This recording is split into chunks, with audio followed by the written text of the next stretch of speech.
d'acquérir l'arme nucléaire. Le régime iranien est le principal parrain du terrorisme.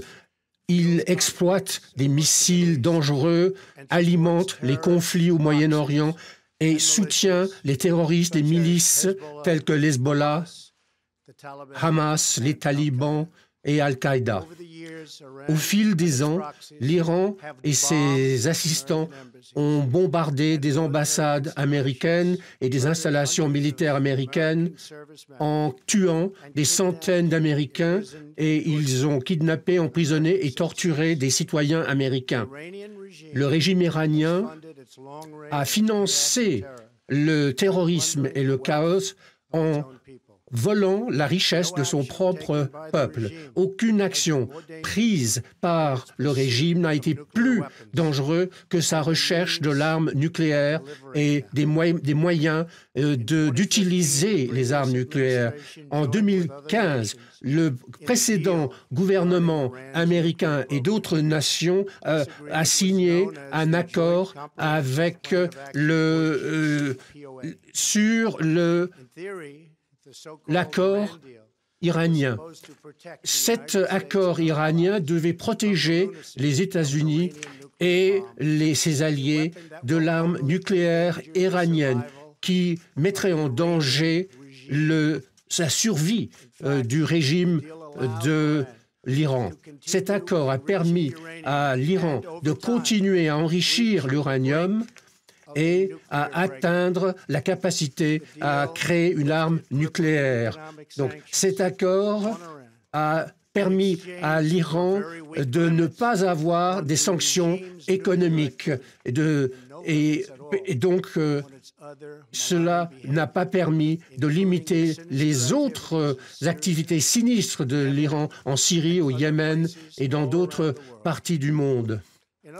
En d'autres termes, lorsque les États-Unis avaient le maximum d'influence sur l'Iran, cet accord désastreux a donné au régime, et c'est un régime de terrorisme, des milliards de dollars pour une partie en cash, et ça a été embarrassant pour moi en tant que citoyen américain et pour tous les autres citoyens américains d'approuver cet accord.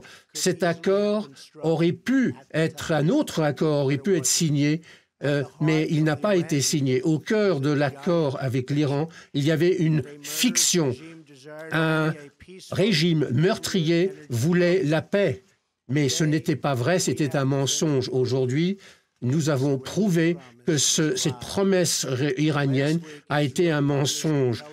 La semaine dernière, Israël a publié des documents de renseignement qui montrent que le régime iranien et son histoire a un historique de recherche d'armes nucléaires. Et donc, c'était un accord unilatéral qui n'aurait jamais dû être signé. Et ça n'a pas apporté la paix et ça ne l'apportera jamais. Depuis que l'accord a été signé, le budget militaire de l'Iran a augmenté de 40%, tandis que son économie va de plus en plus mal.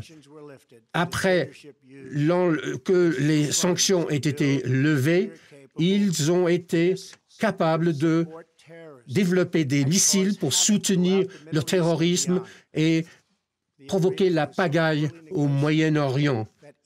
Donc, même si l'Iran se conforme avec l'accord, le régime pourrait en fait obtenir rapidement l'arme nucléaire, même s'il ne respecte pas l'accord. Donc, les provisions, les clauses de caducité ne sont pas valables. Si je permettais cet accord, si je certifiais cet accord, eh bien, l'Iran aurait les armes nécessaires pour ses objectifs. Pour aggraver les choses, les contrôles nécessaires pour empêcher les Iraniens de tricher sont insuffisants. Et il n'y a pas le droit d'inspecter des sites sensibles, y compris des équipements et des sites militaires. Donc non seulement l'accord n'a pas freiné les ambitions nucléaires de l'Iran, mais il n'a pas empêché le régime de développer des missiles balistiques capables d'envoyer des têtes nucléaires. Donc cet accord n'empêche pas l'Iran de déstabiliser le monde et de soutenir le terrorisme. Depuis l'accord, l'ambition de l'Iran sont devenues de plus en plus déplorables. Et j'ai annoncé en octobre dernier que l'accord avec l'Iran devra soit être arrêté, soit renégocié. Le 12 janvier, j'ai répété ces conditions. J'ai clairement indiqué que si un accord ne pouvait pas être renégocié, les États-Unis se retireraient de cet accord. Et depuis quelques mois, nous avons discuté beaucoup avec nos alliés et nos partenaires à travers le monde, y compris la France, l'Allemagne et le Royaume-Uni. Et nous avons également consulté nos amis au Moyen-Orient. Et nous sommes unis et nous savons quelle est la menace. Et nous sommes convaincus que l'Iran ne devra jamais acquérir des armes nucléaires. Après ces consultations, il me paraît clair que nous ne pouvons pas empêcher la bombe nucléaire iranienne en vertu de l'accord pourri qui a été signé. Donc l'accord iranien est fondamentalement vicié. Donc si nous faisons rien, nous savons exactement ce qui se passera. En très peu de temps, le principal parrain du terrorisme sera sur le point d'acquérir l'arme la plus dangereuse au monde. Par conséquent, j'annonce ce soir que les États-Unis vont se retirer de l'accord nucléaire iranien. Dans quelques instants, je vais signer l'ordre présidentiel pour remettre en place les sanctions contre le régime iranien. Nous allons mettre en place le niveau le plus élevé de sanctions économiques possible. Toute nation qui aide l'Iran à acquérir les armes nucléaires pourrait aussi faire l'objet de sanctions par les États-Unis. L'Amérique les États-Unis ne veulent pas être l'otage de l'Iran. Nous n'allons pas permettre aux villes américaines d'être menacées de destruction. Et nous ne permettrons pas au régime de chanter mort aux États-Unis et pour permettre avoir accès à l'arme la plus dangereuse. L'action que j'ai décidée aujourd'hui envoie un message critique. Les États-Unis ne se contentent plus de faire des menaces vides. Quand je fais des promesses, je les tiens. Et en ce moment même, le secrétaire d'État Pompeo est en train de se rendre en Corée du Nord pour préparer ma prochaine réunion avec Kim Jong-un. Les projets sont en place, les rapports sont en train de se développer, un accord va se produire et avec l'aide de la Chine, de la Corée du Sud et du Japon, l'avenir de prospérité et de sécurité se profile à l'horizon. En quittant l'accord avec l'Iran, nous allons travailler avec nos alliés pour trouver un accord durable et complet, une solution complète et durable à la menace iranienne nucléaire.